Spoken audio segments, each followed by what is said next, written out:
documentary. Can you describe how that is to us? Well, Unarius teaches that we've all lived many, many lifetimes before, and those past lives effectively are right now. So we have basic problems, inhibitions, insecurities, trauma in our lives. It's not only that's stuff that's happened in this life, but we have a history of many, many past lives that are influencing us in that way. But also, we have this wonderful influence in history of positive things as well. And so if you're a writer, if you're an artist, if you're a musician, and you've met people that being a musician seems to come so easy for them. Well, it's not that God said you're lucky and these other people aren't. It's just that you have developed that over many lifetimes. So Dan had this awareness, Zan, the character Zan in the movie. He was going to junior college taking a script writing class. And they said, we want you to, part of that was you sit down and you write an original screenplay. And so he would sit down during his lunch break for a semester and just write out whatever came into his consciousness. And as he did that, he became very aware that he was writing about his own past life experiences, encountering these beings that came from another world and landed on Earth, and what happened when he encountered them or talked with them. So once that was written out, and he shared that with the students, he shared it with his awareness with Uriel. She said, we're going to make a movie of this. And the first one we did was called Roots of the Earth Man, which I think I talked about earlier. And then after that, he came back and did The Arrival, which is, Roots of the Earth Man is a psychodrama, where all of us as students, in remembering or having awarenesses of past life traumas that we wanted to resolve, or something that we wanted to work out, as we would call it, we would set the scene, and then whoever felt prompted would take part in that scene. And so we'd say, okay, here's what it's like, ready, set, go. And there was no scripts. There was just, hey, I feel this. Let me enact that.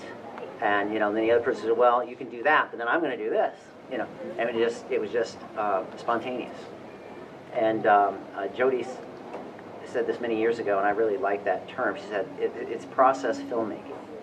We knew we weren't going to be, Academy Award-winning, Oscar-winning people. That was never, the whole thing. Yeah, it was about how can we resolve the insecurities and the problems and the psychic shocks that we may be having issues with. So that's what came from all of that working out process, is these many, many different films that gave us that opportunity to change those past life influences. And there's such a unique quality, I find, to the performances in that film. There's like an intensity, where even at the very end, where Zan, it looks like he's almost going to faint when he's standing next to Uriel. What was that about? He's so transcendent. Does that happen? Did that happen around Uriel? Anyone, being in her, aura, you would feel lifted. She had that ability because she was always on this higher frequency.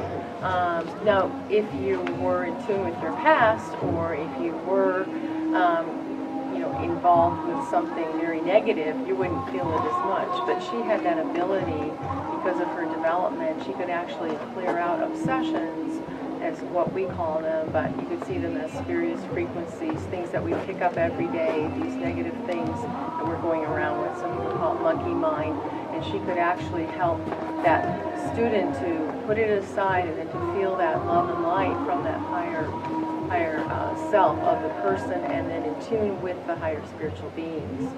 So, and now even in the books, you can read the books and have that experience yourself, because all of the books, the CDs, everything that's done at Unarius is done with that intention in mind, that you can have that same experience. Can you all hear okay? Should we use the microphones? You're okay without it? Okay. And you were in the film, right? Yes, Jennifer, I was. I was at the film? keyboard. One of the little space Cybers? yes, the robot characters. Yes, I was. I was next to Zan. Yeah. And when we did the filming, basically we just got into costume, and there was a very realistic feeling that came over in terms of just feeling just like it's molasses, pressing the keys. Everything was in slow motion. So there's definitely an attunement to the past there for everyone. And then as well as with having that love and light of Uriel overshadowing everything that we did. So that helped. And Tracy, were you in a number of psychodrama videos, right? Or- Yes, I wasn't in this one that we saw, but I have been in several, and it's a really unique experience because you really you're lifted out of your normal state of mind, and you're attuned to that past, and you don't know what you're going to say, you don't know what's going to happen, you don't know what you're going to feel, but it's very real at the moment. And then when we look back on the filmings that we've done and what we've experienced, we're always kind of shocked at wow. Because it's very intense, and it's a real psychodrama. It's a real attunement to the past, and then the emotions that we felt and the experience that we have is a freeing when we recognize, oh, that's who I was. That's not who I am right now. And that's part of the healing process, is that acceptance of who we were and how we behaved and the things that we did. And as Kevin mentioned, it's the psychodrama helps us to overcome these negative past lifetimes, but we have a lot of positive past lifetimes too. And through this process, this healing process, that frees us to be more creative and expressive, to express our true higher self.